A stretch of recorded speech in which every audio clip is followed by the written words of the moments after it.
음, 이번 시간은 페이지 75페이지 보시면 지정에 대해서 보도록 하겠습니다. 지정.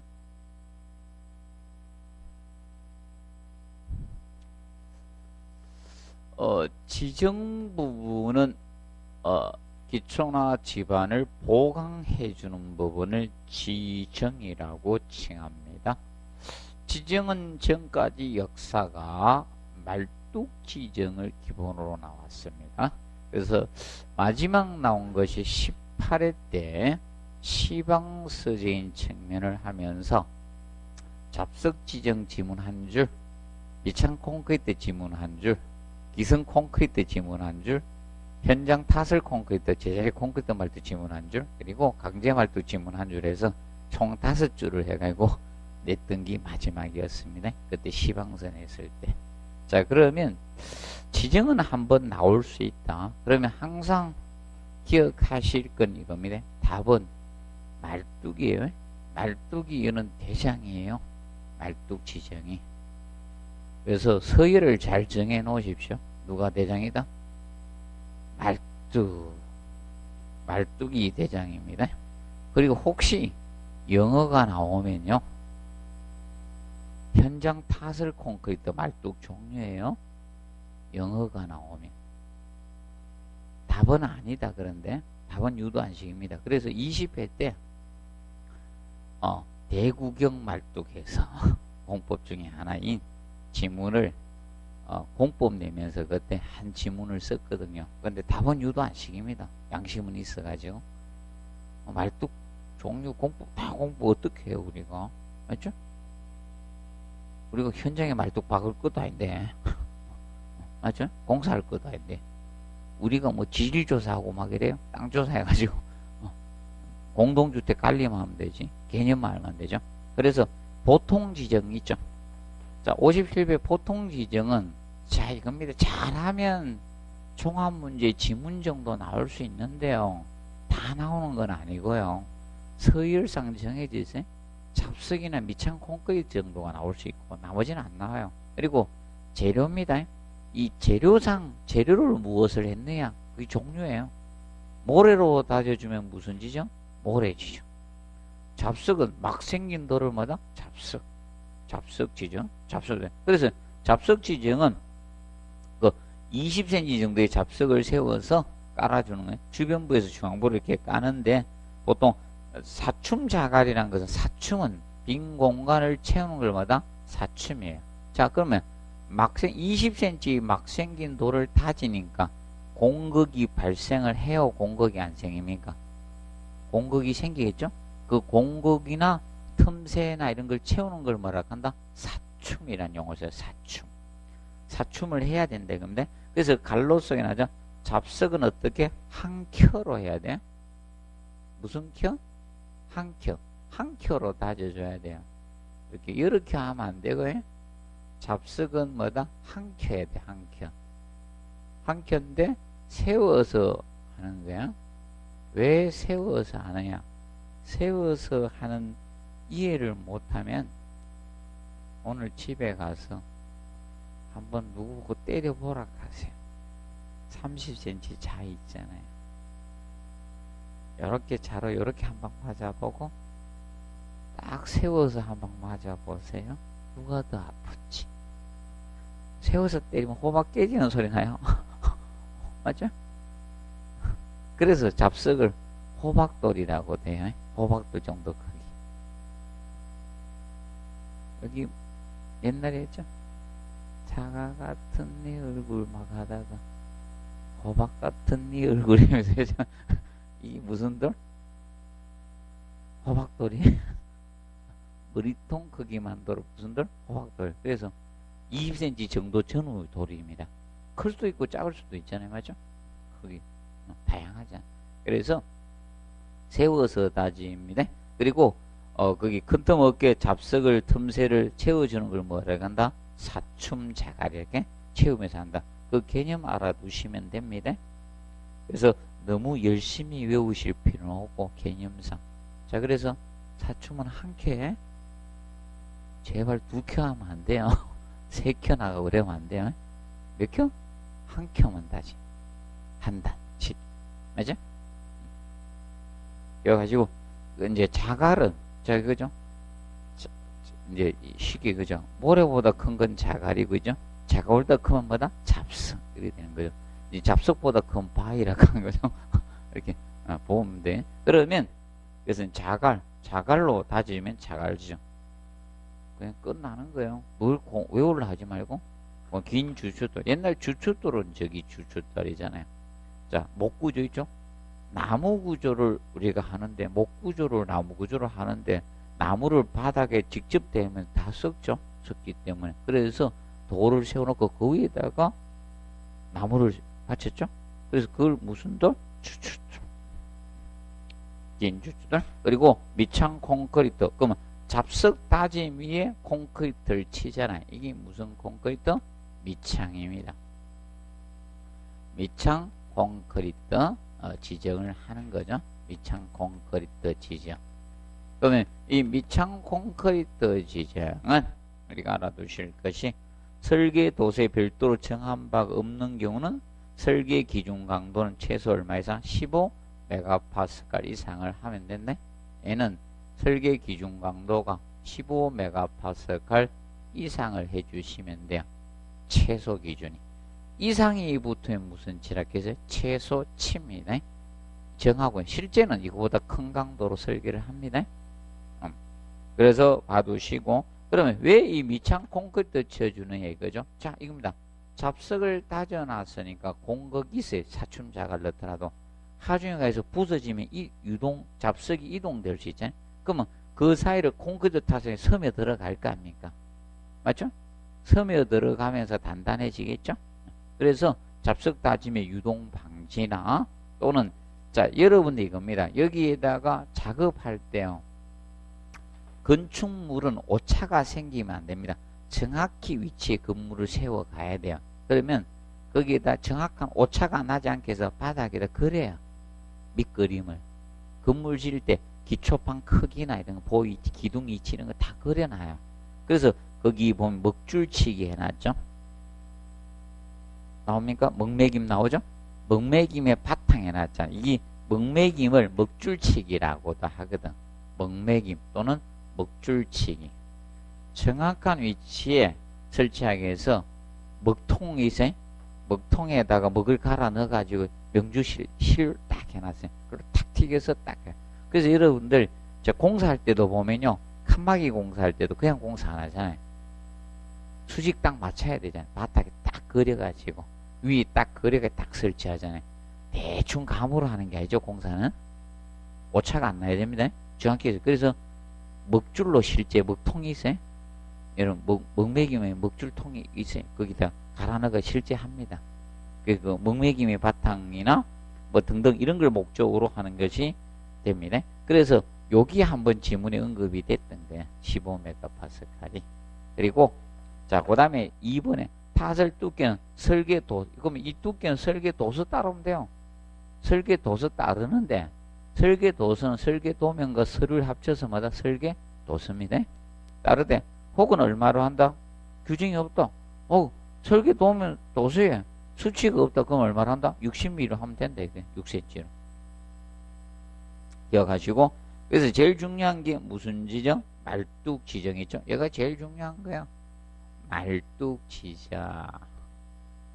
그래서 말뚝 지정한 게 무슨 기초다? 말뚝 기초가 되는 거예요.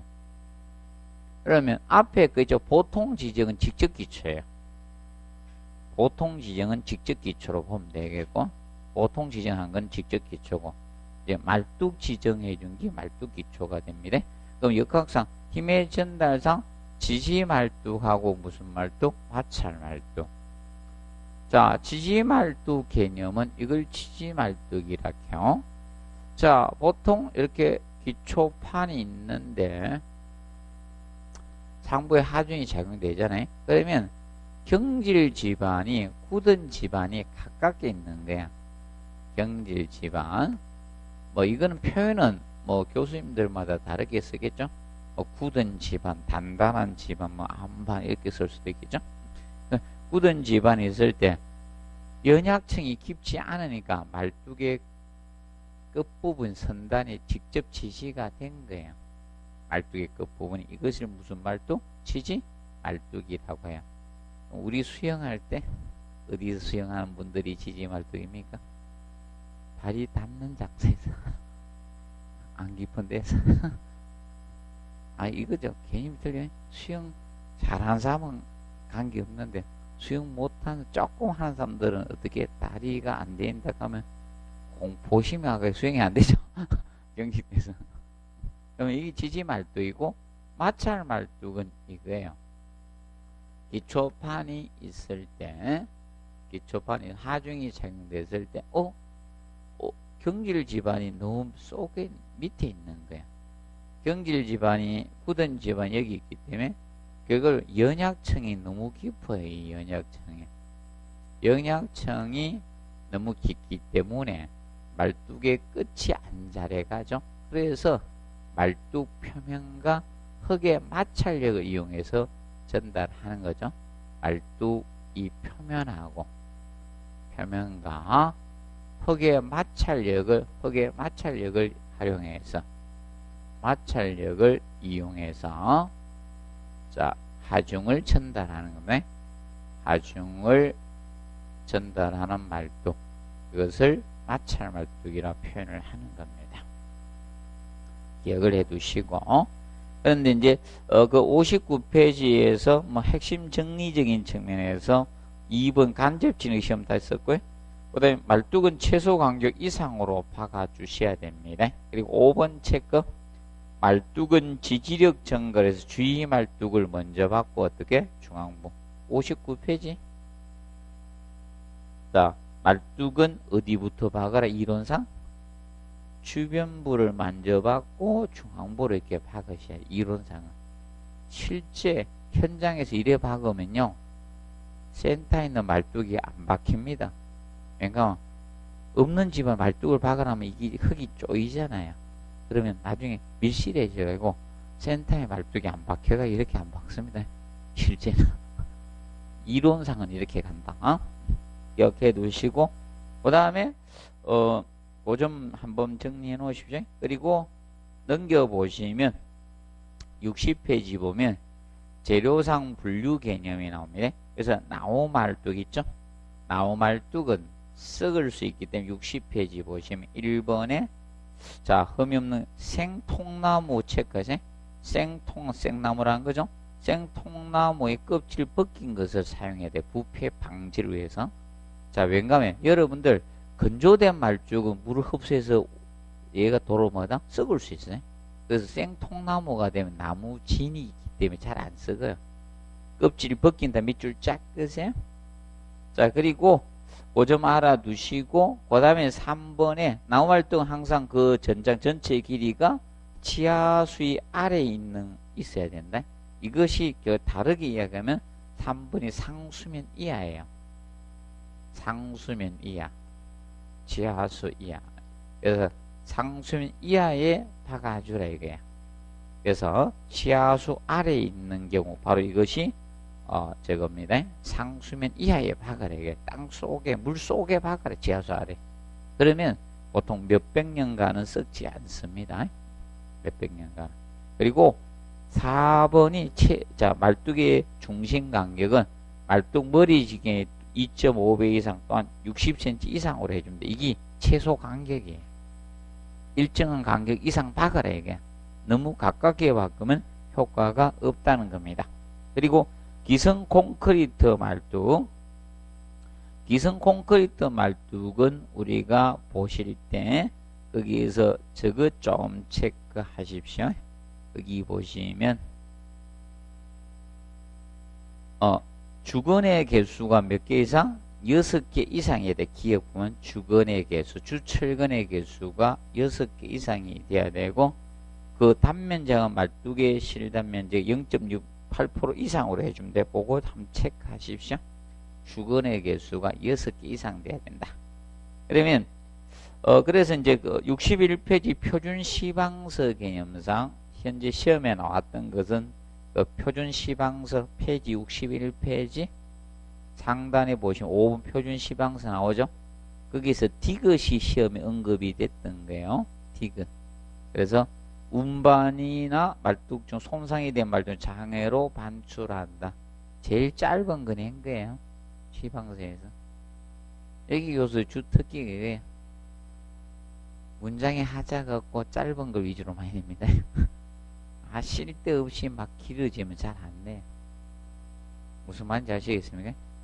자, 그리고 특히 올해 시험부터는 지문을 짧은 걸 최대한 많이 쓰려고 노력을 할 거예요. 누구하고 같이 친다고 했어요?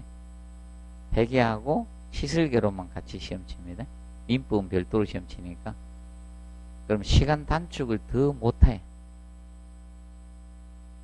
무슨 말인지 알겠습니까? 왜냐하면 민법에서 다 안 풀고 30몇 문제만 풀고 시간을 조절해 줄 수도 있었잖아. 근데 그걸 못하는 거예요. 이제 시술계로했으면 시간 단축을 해야 되거든. 그렇기 때문에 시간 조절적인 측면. 그래서 이겁니다. 회계하고 시술계론 딱 보고요. 나중에 민법을 보잖아. 그래서 여기서 시험을 잘못 본 사람들은 민법을 베릴 수가 있는 성격이 굉장히 높습니다. 그 전에 민법과 같이 봤기 때문에 민법을 먼저 볼 수 있었는데 시술계론하고 회계를 먼저 보니까 이걸 잘못 봤던 생각이 확 들면요. 민법이 안 보일 수가 있어요. 의외로. 그래서 이게 도로 수험생의 나쁜 점으로 유각될 수도 있어요. 만약 앞에 게 시험은 관계가 없는데 회계와 시술계론은 쉬워버리면 관계없는데 자기가 잘못 봤다는 생각이 들면요. 민법 문제가 잘 안 풀릴 수도 있는 상황이 돌입할 수 있습니다. 그래서 항상 시험 칠 때 이제 모의고사 치면서 심신수련을 해가지고 대처하는 방법을 자꾸 빨리 터득을 하셔야 돼요. 이 시험이 변경이 되면 패턴이. 자, 그래서 그거 가지고 언급이 됐고요. 그 다음에 이제 저거 보시면 돼. 거기 비읍에 보면 말뚝은 가나 뭐다? 한 단으로 종류 나누어 보관한다. 체크 여기까지. 자, 종류별로 그럼 나누어서 보관해야지 돼. 한 단. 왜 그런가 하면 이 여러 단이 되면 어떤 문제가 돼요? 위험해요. 자, 여러분들 쌓아놓으면 이렇게 이동할 수 있죠? 그렇기 때문에 한 단이 기본 원칙이다. 두 단 이상 하면요. 받침대 대 주셔야 됩니다. 그리고 시어 체크하시고 인면상으로 말뚝 상단의 평면적 편차는 얼마다? 100mm 10cm예요. 자, 그러면 말뚝을 때려 박으면요. 말뚝을 때려 박으면 일정 이상은 다 절단해내야 돼요. 파괴해야 됩니다. 네. 때려 박아보면 실제 이 생각하고 관계없이 말뚝이 많이 남아요. 그럼 다 때려 부숴가지고 기성 콘크리트 말뚝 때려 박죠? 부수고 여기 있잖아요. 남는 거 있죠? 자, 어떻게 하는가? 나중에 기초판에 철근 정착을 시켜요. 그리고 기초 배건에 콘크리트 탓을 해가 1차 시기입니다. 그렇기 때문에 때려 부쉈을 때 정확히 못 부서져. 사람이 막 들고 보여. 그 편차가 얼마 정도는 허용한다? 100mm 10cm는 허용한다 이겁니다. 인면상 기억을 해두시고, 그 다음에 강제 말뚝. 자, 강제 말뚝은 부식될 수가 있겠죠, 맞죠? 강제는 부식에 대한 고려를 조금 해 주셔야 됩니다. 그래서 거기 2번 체크, 강제는 부식에 대한 검토가 필요해요. 검토하고 필요하면 유효한 대책을 강구를 해 주셔야 됩니다. 그런데 표준 시방서상 낸 것은 니은 가지고 낸 겁니다. 말뚝의 현장 위험은 용접으로 한다. 요거 가지고 시험에 언급을 했습니다. 자, 그리고 현장 타설 콘크리트 말뚝 나오죠. 이것을 제자리 콘크리트 말뚝의 제자리 콘크리트 말뚝 또는 현장 타설 콘크리트 말뚝 이렇게 칭합니다. 그러면 현장에서 집안에 구멍을 뚫어서 철근 배건한 걸 넣고 콘크리트를 타설해서 만드는 말뚝이 현장 타설 콘크리트 말뚝이 돼요. 그래서 62페이지 상단에 보시면 현장 타설 콘크리트 말뚝은 특별인 경우를 제외하고 주거는 몇 개 이상? 4개 이상으로 합니다. 그리고 설계 단면적의 철근량은 0.25% 이상으로 해주면 됩니다. 그래서 그거 체크하시고. 자, 그러면 현장 타설 콘크리트 말뚝 명심하십시오. 자, 얘는 종류가 엄청 많습니다. 공법이. 그래서 기억하세요. 뭐로 나오거든? 영문. 영어로 나오거나 영어를 한글로 써서 냅니다. 그러면 무슨 말도? 현장 타설 콘크리트 말뚝 공법들이 전부 다 영문으로 나오거든. 명심하세요. 뭐로 나온다? 영문이나 영어를 한글로 써가냅니다. 그럼 쉽게 이겁니다. 우리나라 봅시다. 우리나라 조선시대 때 건물 지면요 높이 지었습니까? 안 지었죠? 구한말까지 높이 안 지었잖아. 그러면 결과적으로 말뚝은 사실 우리나라 뭐 해봤자 뭐 얼마 됩니까? 역사가 맞죠? 새로운 뭐 건물 지은 게 맞죠? 그렇기 때문에 대부분 뭔가 하면 공법은 어디에서 만들어진 공법들이겠지? 외국에서 만들어진 공법들이겠죠? 맞죠? 그렇기 때문에 우리 뭐 촌에 보면 초가집 뭐 있죠? 개화집 뭐 때려 박았어요. 맞죠? 그렇기 때문에 공법들이 전부 다 외국에서 만들어진 공법들이 혹시 쓰더라도 답은 아니에요. 영어로 나온다 또는 영문을 한글로 썼다. 그럼 그 무슨 말도? 현장 타설 콘크리트 말도 공법들이 종류가 너무 많아서 일부러 안 해놨어요. 할 필요도 없고. 자, 정리해 두시고, 그 다음에 그 표준 시방서적인 측면에서 그 기억 가지고 언급됐습니다. 주거의 위험은 무슨 위험? 겹침 위험을 한다. 여기 시험에 언급이 됐어요. 겹침 위험이, 이게 겹침이 이렇게 있는 거, 이렇게 겹쳐서 있는 거. 그러면 건축은 기본이 겹침 위험이 원칙이에요. 거의 대부분이 겹침이요. 봐두시고, 그 다음에 거기 이제 말뚝 기초에서 해놓은 거 있죠? 보도록 하겠습니다. 말뚝 기초에서 보신 나무 말뚝은 자, 그래서 아까 생통나무 껍질을 상수면 이하에 박으라겠죠? 그래서 3번 체크하시고 상수면 이하에 박습니다. 그리고 말뚝의 간격은 이것이 최소 간격 이상으로 박으라. 그럼 말뚝 종류마다 차이가 있습니다. 그럼 혹시나 대비해서 나는 어떻게 내도 맞춰야 되겠다는 분들 한 번도 낸 적은 없다. 한 번도 낸 적은 없는데 나는 주택관리사 시험에서 시설계론을 많이 맞춰서 다른 데 보태주고자 한다. 제가 미리 제시했죠. 고득점을 얻어야 된다 했어요. 민법을 얻어야 됩니다. 고득점은 무엇을? 민법. 고득점이라는 것은 몇 점 정도를 고득점이라 한다? 80점 전후입니다. 그 정도 맞춰야 돼. 민법을 60점에서 65점 맞추면 답이 안 나와. 평균이 안 돼. 그래서 80점 거의 맞춰야 돼요. 고점을 완벽해서. 그러니까 걔는 이미 범위가 정해져 있기 때문에 이해 과목이기 때문에 자꾸 하면 반복을 하면 충분히 맞출 수 있습니다. 근데 시설계론 나오면요, 아유 책에도 못 본 적 구석구석에서 내니까 갖다 넣어놓으면요 또 범위를 더 넓혀야 합니다. 그렇기 때문에 그럼 많이 책을 엄청 두껍게 해놨죠. 예를 들어서 1000페이지나 1500페이지 해놨다. 근데 절대 커버 못합니다. 그거 다 보고 다른 거네요. 그럼 책을 너무 두껍게 하면 엄청 많이 하고 못 맞춥니다. 이렇게 되기 때문에 특성이 그래. 특성이 내는 분들이. 저도 그래요. 저도 저한테 줄 책을 다 보고 책이 어떻게 되는 거 딱 볼 거 아닙니까? 보고 들어가요. 그거만 다른 거 내겠지. 점수 조절하려고 말이죠. 뭐 당연한 거니까. 그래서 미리 이야기합니다. 뭘 고득점 얻으시라? 민법을 하십시오. 못 맞추면 합격할 생각을 하지 마세요. 꼭 하셔야 돼. 내가 민법 교수님한테 뭐 술 한잔 얻어먹고 그런 게 아닙니다. 합격을 위해서 이렇게 해드리는 겁니다. 그걸 꼭 하십시오. 자꾸 막 들으세요.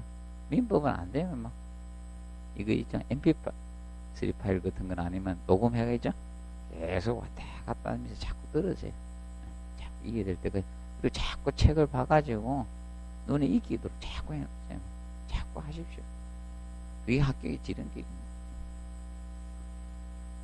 자, 그리고 그래서 이제 말뚝의 간격이 있죠. 이건 최소 간격인데, 그래서 공부할 때, 자, 저겁니다. 기성 콘크리트하고 혹시나 제자리 콘크리트, 현장 타설 콘크리트 말뚝 있죠. 제자리 콘크리트 말뚝 두 가지를 조금 비교 좀 해 놓으시면 돼요.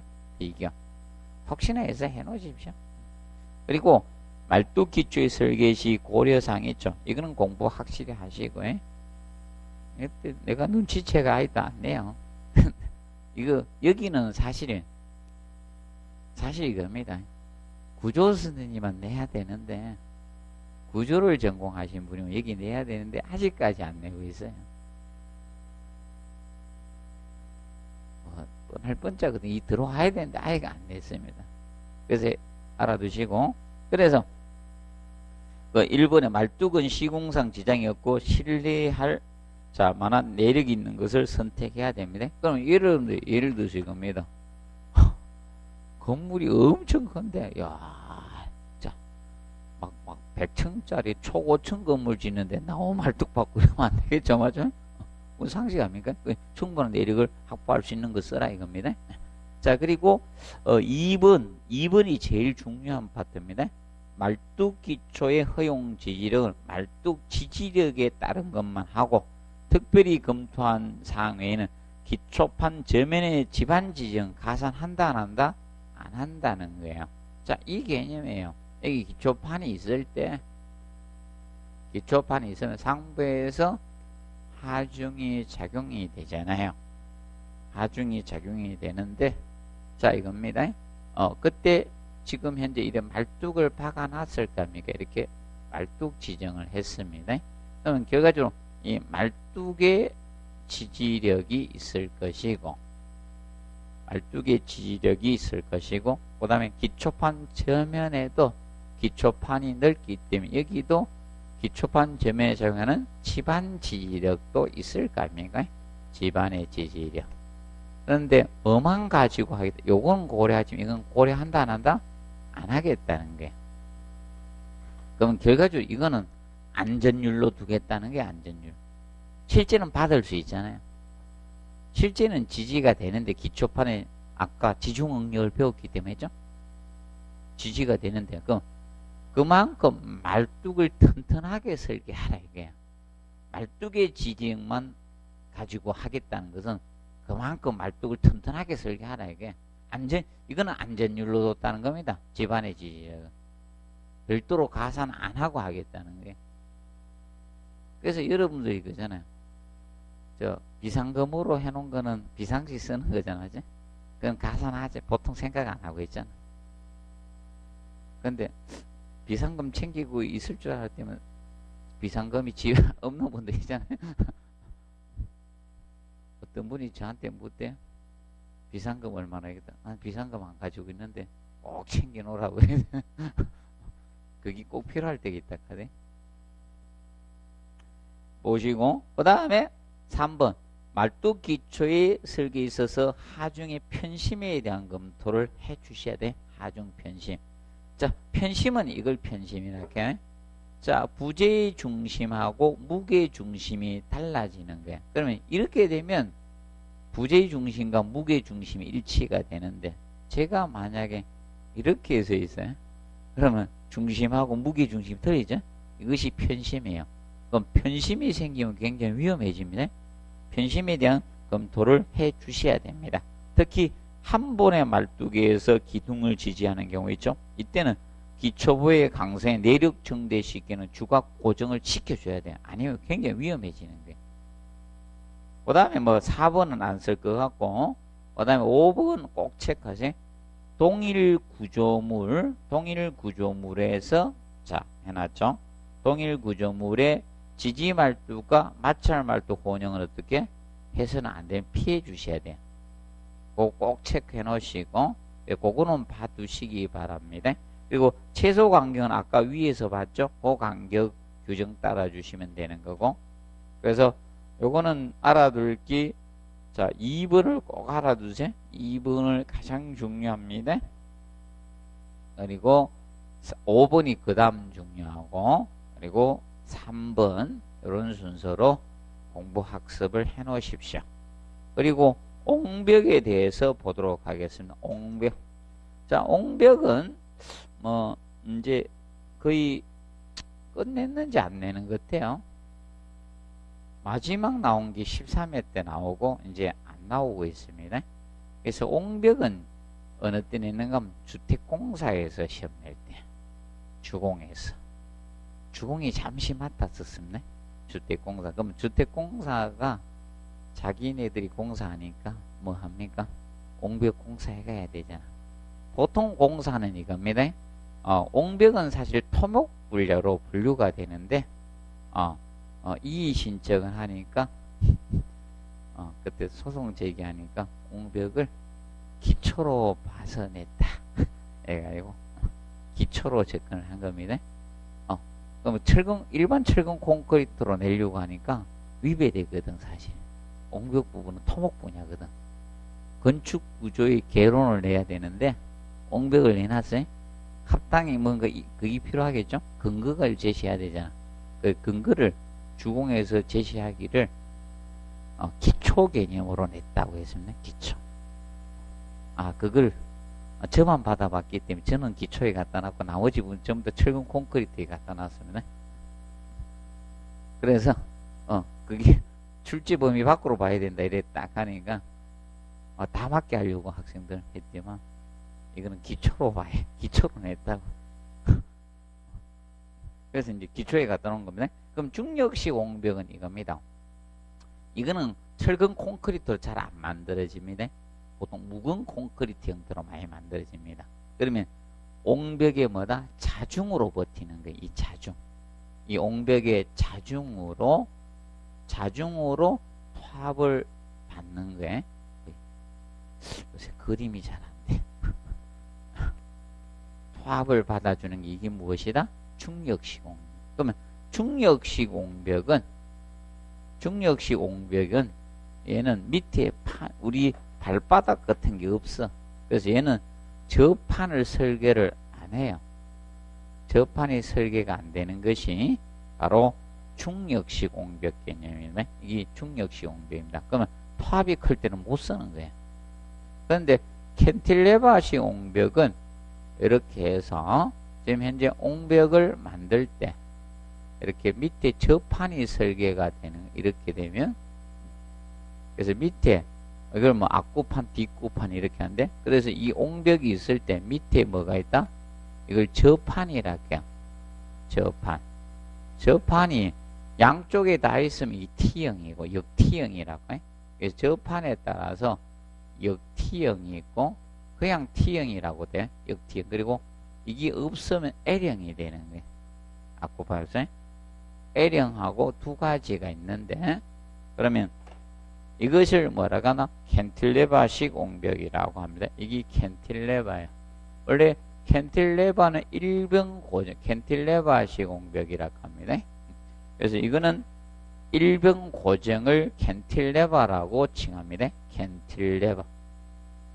캔틸레바. 그리고 부축벽식 옹벽은 여기다 추가한 거야. 추가한 거.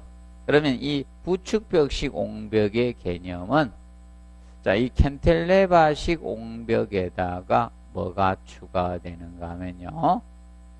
뭐가 추가되는가 하면 여기에다가 부축벽을 설계를 하는 게 부축벽. 그럼 여기에다가 전단역에 저항하기 위해서 이렇게 해서 부축벽을 이렇게 설계를 해주는 겁니다. 부축벽 개념을 이런 식으로 해서 여기다가 부축벽을 설계해 주는 거예요. 부축벽. 그러면 얘는 저판도 있는 데다가 옹벽, 이 저판도 있고 뭐도 있다? 부축벽도 있는 거야. 그러면 이게 자, 부축벽이 전단 보강입니다. 자, 전단력 보강, 전단 파괴되는 걸 방지하기 위해서 부축벽을 일정한 간격으로 설계해 주는 것. 가장 토합이 큰데 할 수 있는 게 뭐다? 부축벽 시공벽입니다. 그래서 보시면 돼요. 제일 튼튼한 옹벽이 무슨 옹벽? 부축벽 시공벽이 가장 튼튼합니다. 얘가. 부축벽 시공벽이 가장 튼튼합니다. 그런데 거기 옹벽의 안정이 나옵니다. 그래서 전도는 넘어지는 걸 전도라 해요. 전도는 넘어지는 거고, 자, 활동은 미끌림이죠. 자, 이건 토합을 받으면요, 얘가 미끌릴 수 있죠. 이동할 수 있으면 슬라이딩 될 수 있다. 그걸 방지하기 위해서 이 활동이고, 치마 내려앉는 게 치마죠. 그럼 기본적으로 전도에 대한 안전율은 몇 배로 한다? 2배 이상으로 한다. 전도. 넘어지는 게 제일 위험하잖아요. 옹벽은 넘어지는 게 제일 위험합니다. 그러면 여러분들 이겁니다. 자, 옹벽은 누가 가장 잘 넘어가질 가능성이 높을까요? 얘죠. 중력시 옹벽이 잘 넘어가겠죠. 그러면 이게 보면 이런 형태로 돼 있으면 잘 안 넘어가요. 역티형 형태가 되면. 역티형 형태고, 옹벽이 전도된다는 것은 저판이 없을 때 있죠.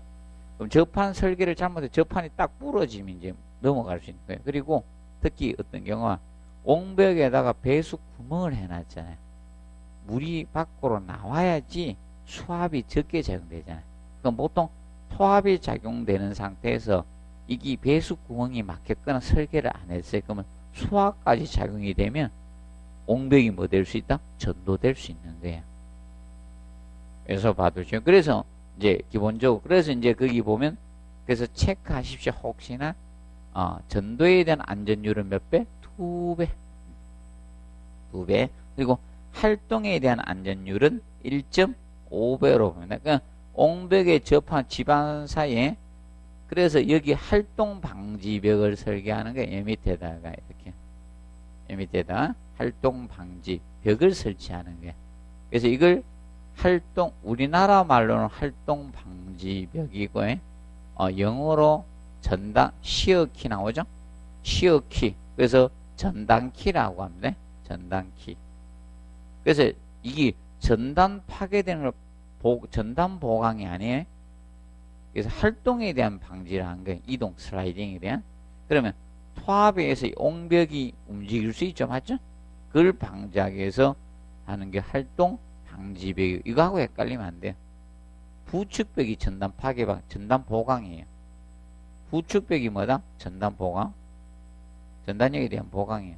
전단 파괴 방지 목적이고 이 활동 방지벽 1.5배 안전율 이상 갖춰주시면 됩니다. 그리고 치마에 대한 안전율은 1배입니다. 자, 그러면 사실 이거죠. 전도나 치마에 대한 봐주는 것은 뭡니까? 저판이 있어야 되겠죠. 쉽게 치마를 안 쓰거나 저판 면적이 커지면 치마가 잘 안 되겠죠. 저판이 없으면 치마가 잘 되겠죠. 그래서 여러분들 자, 그 개념 하나 두시고 그 다음에 전도도 사실 뭡니까?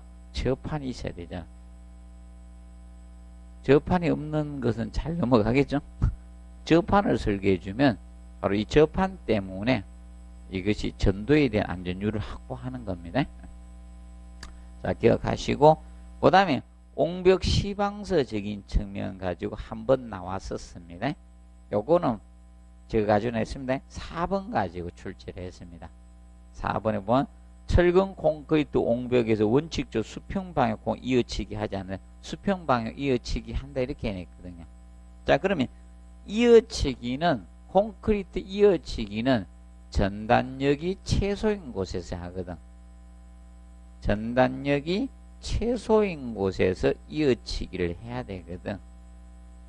전단력이 최소인 곳. 자, 그런데 봅니다. 옹벽이 있을 때 토합이 작용이 되잖아요. 그럼 전단력이 최소가 되는 것이 여기에 여기 제일 위에. 여기는 최대가 되는 거예요. 그래서 모르시면 여러분 팔이 옹벽이라 하고 들고 있어 봐요. 어디가 아프신지. 오래 들고 있어 보면 돼요. 그럼 고생하시니까 고생을 안 하고 모르는 분들이 있어요. 들고 있으면 어디가 제일 아파집니까? 여기 전반이 제대가 지금 몸이 고생하면 절대 안 잊어먹습니다. 아니, 고생하면이죠. 그래서 저거잖아요. 이거 먹고 일부러 자꾸 기워내는 사람들 있잖아. 절대 초반부터 기워낼 생각하면 안 돼요. 일부러 이거 넣어가지죠. 이거 하면 그걸 기억을 한다 하잖아, 내가.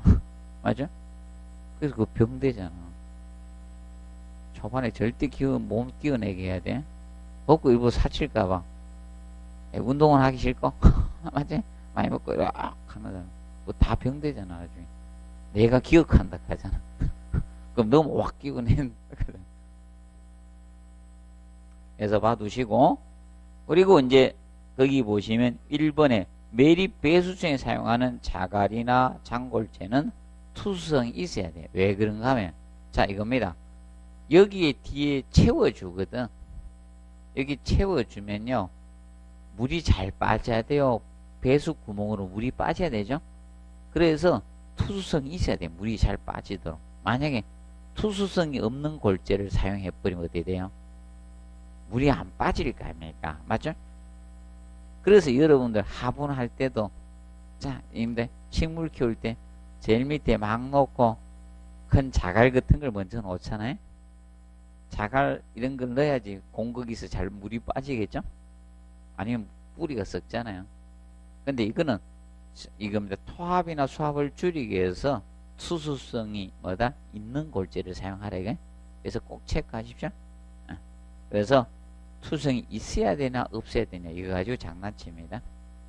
그리고 배수층 하부에는 물받이판을 설치하되 옹벽의 긴 방향이죠. 장방향으로 설치하라는 거, 배수하라는 겁니다. 간단히 한번 봐두세요. 자, 그 다음에 넘겨서 페이지 69페이지 보면 철근 콘크리트 구조. 철근 콘크리트 구조. 요거는 세 문제에서 네 문제 사이로 출제될 수 있는 파트다. 세 문제에서 네 문제. 최근에는 세 문제를 많이 내고 있습니다. 그리고 지금까지 최대로 많이 난 해는 10회 때였습니다. 10회 때 6문제를 냈었거든. 근데 요새는 좀 지켜져요. 세 문제에서 네 문제 사이로 출제된 내려 보시면 됩니다. 그러면 철근 콘크리트의 거기 제1절 개론에서 구조 개요에서, 자, 보통 철근을 짜고 콘크리트를 부어 넣어서 일치해야 된 이 라멘 구조라고 하거든요. 원래 라멘이란 것은 무엇을 라멘이라고 했어요? 철근, 독일어로 철근 콘크리트는 의미네. 철근 콘크리트. 그래서 그 라멘 구조하고 벽식 구조에 대해서 해놨습니다. 그래서 라멘 구조는 기둥하고 뭐가 있어야 된다? 보를 꼭 기억하시면 돼. 보가 필요하다. 예. 이것이 라멘 구조고, 그 다음에 벽식 구조는 기둥과 보가 없이 벽체와 바닥판으로 구성된 것이 벽식 구조라고 했습니다. 이때 임장측은 누가 부담한다? 그러면 철근이란 재료하고 콘크리트 두 가지를 합성시켜서 만든 콘크리트예요. 합성시켜서. 그러면 철근은 장점이 이게잖아요. 철근의 장점은 인장력이 뭐다? 우수하다는 거하고, 그 다음에 철근은 어떻게 연성이 좋죠. 그죠? 연성이 있잖아. 구부러뜨리고 가능하죠? 연성이 좋아요. 그런데 철근의 단점이 무엇인가? 철근의 단점이 바로 봅니다. 자, 얘는 고열에 어떻게 약하다는 거. 고열에 약하다는 거. 그럼 내화성은 떨어진다는 거. 그리고 녹슬기 쉽다는 거. 녹슬기 쉽다는 거. 그리고 자, 철근은 무엇이다? 자굴이 생겨. 가늘고 길게 뽑기 때문에 굴절이 자굴이 발생된다는 단점이 있습니다. 그런데 콘크리트는 장점이, 자, 압축력이 매우 좋다. 압축력, 누르는 힘이 견디는 거네. 압축력이 좋다는 거예요. 그리고 콘크리트의 장점은 철근의 부식을 방지한다는 거예요. 철근의 부식을 방지해주고, 그 다음에 철근보다 뭐는 좋다? 내화성이 좋은 겁니다. 얘가. 이게 내화적인 구조에 내화성이 좋은 겁니다. 철근보다 이런 장점을 가지고 있습니다. 그런데 콘크리트의 단점은 인장력은 약해요. 인장력이 약합니다. 그리고 자, 이 콘크리트는 연성이 떨어지죠. 치성 성향할 때 치성. 그래서 치성이라는 거는 이걸 치성이라고 했으면 변형하려고 하면 이렇게 변형하려고 하면 이 파괴되기 쉬운 성질을 치성이라고 해요. 탁 파괴되는 이걸 치성이라고 했죠. 치성. 치성 성향을 띱니다. 얘가. 그래서 철근이 힘은 뭘 분담한다? 인장. 철근이 이거 분담하도 설계하고 콘크리트가 압축력 분담하도 설계한 거. 이것이 철근 콘크리트 구조 기본 원리입니다. 그리고 69페이지 철근 콘 성립 이유 있죠? 이거는 종합 문제 하면 자꾸 씁니다. 1번 앞전에 또 썼잖아요. 철근하고 콘크리트 온도의 무슨 계수? 선팽창 계수. 자, 쉽게 온도가 올라갈 때 늘어나는 비율이 뭐다? 그 공학적 용어는 그거 써놨어요? 그 뒤에 보면 해놨죠. 70페이지. 용어 정리. 물체의 길이가 온도 1도씨 상승에 따른 신장, 늘어난 거하고 원래의 길이 비를 나타낸 거예요. 이걸 뭐라 한다? 선팽창 계수. 쉽게 늘어나는 비율이 무슨 비율? 선팽창 계수죠. 맞죠? 선팽창 계수를 다르게 이야기하면 열팽창 계수라고 해요. 늘어나는 비율. 이렇게 기억하면 돼. 얘는 늘어나는 비율. 맞죠? 쉽게 이야기하면. 공학적 용어로 하면 힘들고 또 외우려고 하겠죠. 쉽게 늘어나는 비율이 무슨 계수다? 선팽창 계수. 그러면 철근하고 콘크리트 같이 늘어나야 돼요? 다르게 늘어나야 돼요? 다르게 늘어나면 균열 갑니다. 철근은 많이 늘어나는데 콘크리트 적게 늘어나면 균열 가버립니다. 그러면 반대로 수축 계수, 줄어드는 비율을 무슨 계수? 수축 계수라고 해요. 늘어나는 비율은 팽창 계수, 줄어드는 비율은 수축 계수, 이렇게 표현하는 거예요. 그럼 이거는 거의 같아, 유사해, 비슷한 말이면 다 돼. 거의 같다, 유사하다, 비슷하다, 뭐 동일하다 하여튼 많아 뜻은. 그래서 지금 계속 썼습니다. 앞전에 또 썼어. 와, 지겹지다. 제가 이야기했죠. 얘는 아마 끝날 때까지 자꾸 언급되는데 답은 안 읽거든. 답은 유도 안 시킬 겁니다. 자, 그런데 5번 보십시오. 5번에 보시면 무슨 계수? 탄성계수. 탄성계수는 같으면 안 돼요. 탄성계수. 탄성계수는 누가 크다? 철근이 커요. 콘크리트 탄성의 철근이 큽니다. 자, 탄성계수는 이걸 탄성계수라고 해요. 탄성계수는 부재가 있을 때, 자, 제축 길이 방향을 제축이라고 했죠. 자, 이 제축 방향의 응력도에 대해서 그의 직각 방향의 변형도를 나타낸 거예요. 변형도. 직각 방향의 변형도. 이것을 탄성계수라고 해요. 그럼 철근은 여기에 대해서 이쪽으로 변형이 많이 생겨요. 철근을 잡아당기면 어떻게 되는 거면 쭉 잡아당기면 옆으로 쭉 줄면서 나중에 탁 떨어집니다. 제가 엄청 많이 떼어봤잖아요. 실험을 많이 해봤지 않습니까? 싹 떨어지. 자, 그렇게 됩니다. 변형도를 나타내는 걸 무슨 계수? 탄성 계수는 같다라고 하면 안 돼. 비슷하다, 유사, 다르다는 겁니다. 탄성 계수. 근데 제 생각입니다. 지금까지 얘는 죽어도 답 안 되고 이게 나오면 답이 됩니다. 아직까지도 시험에 안 냈습니다. 이거만 7번 쓰고 있어요. 현재 돌아가면서. 왜? 문장이 많잖아. 아, 이것만 이것도 많잖아요. 이걸로 했다가 이걸로 했다가 이걸로 했다가 수의 개수가 많잖아요.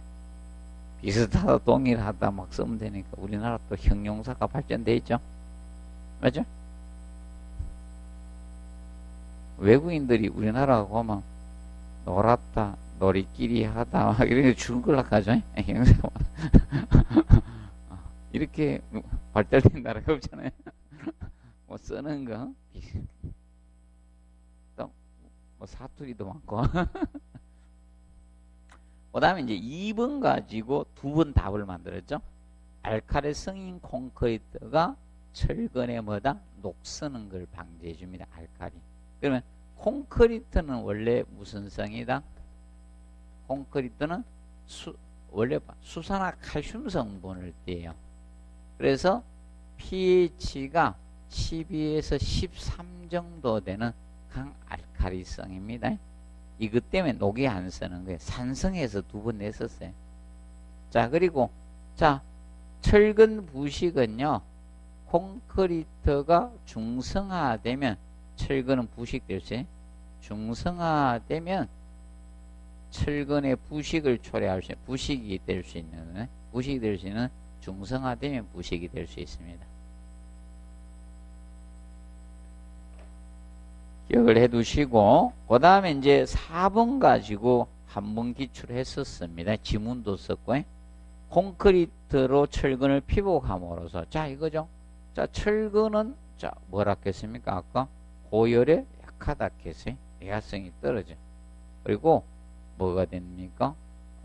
녹슬기 쉽다 했죠? 그런데 콘크리트가 피복해 줌으로써 뭐가 된다? 내화적인 구조물이 되고 있는 거예요. 그 점을 알아두시면 되겠습니다. 그리고 6번에 콘크리트는 압축력에 대한 저항은 크나 인장력은 약해요. 그래서 철근이 무엇을 분담한다? 인장력 분담을 하는 거고, 콘크리트가 압축력 부담으로 설계를 하는 겁니다. 근데 철근은 압축력과 인장이 거의 같은 강도를 가지지만 뭐가 발생이 됩니까? 자굴이 발생이 될 수 있어요. 가늘고 길기 때문에. 근데 콘크리트 피복하면서 철근이 자굴이 없죠? 그런 역할을 하고 있는 겁니다. 간단히 보시고, 그리고 그 밑에 보면 허용력 설계법하고 극한강도 설계법 있죠? 이거는 기출을 했는데 10회 때 이의 신청을, 이거는 출제 범위 밖으로 봐야 된다고. 이 건축 구조 일반 개론에는 부적합 하다고 해가지고 이의 신청을 하니까 모두 정답으로 인정을 했어요. 이게 문제가 오답이 생긴 건 아니고요. 모두 정답으로 인정했기 때문에 내용은 뺐고 표시만 해놓은 거예요. 자, 그리고 콘크리트 중성화부터는 잠깐 휴식하고 하도록 하겠습니다.